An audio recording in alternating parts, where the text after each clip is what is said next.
வணக்கம் மக்களை, சற்று முன் கிடைத்த தகவல் ஒன்றை பார்க்க போகிறோம். தகவலை பார்ப்பதற்கு முன்னதாக நீங்கள் நம்மளுடைய சேனலுக்கு புதிய பார்வையாளர்களாக இருந்தீர்கள் என்றால் மறக்காமல் நம்மளுடைய சேனலை சப்ஸ்கிரைப் செய்து வைத்துக் கொள்ளுங்கள். மக்களை, தற்பொழுது நடந்து முடிந்த நாடாளுமன்ற தேர்தல் பிறகு பெரும் வகையில் இருக்குதப்பா அப்படின்ற மாதிரி தான் சொல்கிறாங்க நம்மளுடைய மோடிஜி. ஏன்னா தனிப்பெரும்பான்மையாக அவரால் பார்த்திங்கன்னா வெற்றி பெற முடியல. ஓகேங்களா, அவர் இப்போ ஆட்சியில் இருக்காருன்னா அது காரணம் என்ன? நிதிஷ்குமார். ஓகேங்களா, நிதிஷ்குமார் மற்றும் சந்திரபாபு நாயுடு இவர்கள் இருவரால் தான் பார்த்தீங்கன்னா ஆட்சியை மீண்டும் அமர்த்தியிருக்கிறது பாரதிய ஜனதா கட்சி அப்படின்னே சொல்லலாம். ஏனென்றால் தற்சமயம் வரைக்கும் இவர்களுடைய இருவரு கூட்டணி இல்லை என்றால், சப்போஸ் இவங்க 2 கூட்டணி காங்கிரஸ் பக்கம் போயிட்டுச்சுன்னா அவங்க ஆட்சி அமைச்சிருப்பாங்க. ஸோ அதான் சூழல் நடைபெற்றது, அதுதான் நடைபெற்றிருக்கும்.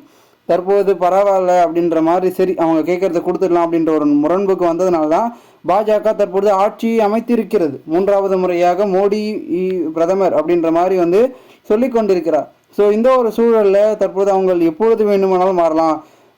சந்திரபாபு நாயுடு கூட அப்படி இப்படியே சொல்லி விட்டுடலாம். ஆனால் நிதிஷ்குமாரை பொறுத்த வரைக்கும் அங்கே இங்கன்னு தாவி கொண்டே இருப்பார். அவருடைய ஒரு செயல்பாடு அதுதான். இந்த ஒரு சூழலில் தற்போது அவர் அது மாதிரி பண்ணாருன்னா டோட்டலாக பார்த்தீங்கன்னா ஆட்சி கலைக்கப்படுவதற்கான வாய்ப்புகளும் அதற்கான சாத்தியக்கூறுகளும் மிக மிக அதிகமாகவே இருந்து கொண்டிருக்கும் அப்படின்னே பார்த்தீங்கன்னா தொடர்ந்து சொல்லலாம்.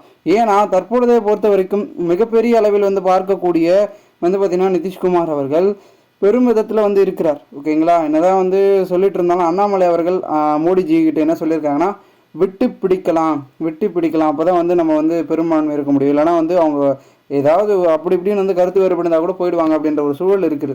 ஸோ விட்டு பிடிக்குவதை விட அவங்க விட்டால் பார்த்தீங்கன்னா மொத்தத்தையும் தூக்கிடுவாங்க அப்படின்ற ஒரு சூழல் தான் தற்போது இருக்குது. அதனால் ஒரு இடமும் கால் வைக்கிற இடம்லாம் கண்ணி வெடின்ற மாதிரி பார்த்து காலை வைக்கணும் நம்மளுடைய பாரதிய ஜனதா ஒரு அடியும். ஸோ இது பிறகு ஆட்சியில் என்னென்னலாம் நடைபெற போகிறதுன்றதை பாருங்கள். இன்னும் 10 ஆண்டுகள் இருக்குல்ல.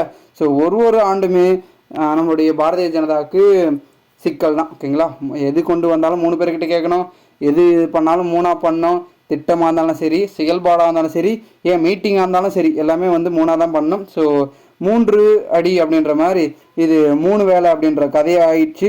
பொறுத்து பார்ப்போம் என்ன நடக்கிறது. பாரதிய ஜனதாவின் அடுத்த கண்ணோட்டமாக எது மாறுகிறது அப்படின்றத பொறுத்து பார்த்தால்தான் அனைத்து நமக்கு தெரிய வரும், புரிய வரும்.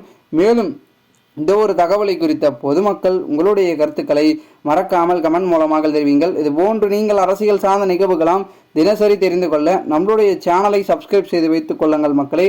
நன்றி, வணக்கம்.